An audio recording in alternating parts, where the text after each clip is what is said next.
We're trying to actually enable our subscribers. I want subscribers that actually take control of their destiny, of their finance. They don't want somebody who is going to trick them. They just want what you think is the best, and just give it to them straight. Explain to them why you think this is the best investment. Lay it out for them. They probably have bad experiences with stockbrokers and money managers and feel like they've been swindled. Well, we don't manage money. We're not stockbrokers.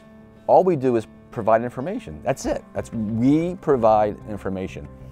We'll do all the heavy work for you. We'll do the leg work for you. We'll do all the research, calling the company CEOs, going out to the site visits. We can provide you with the information. It's up to you what you do with it.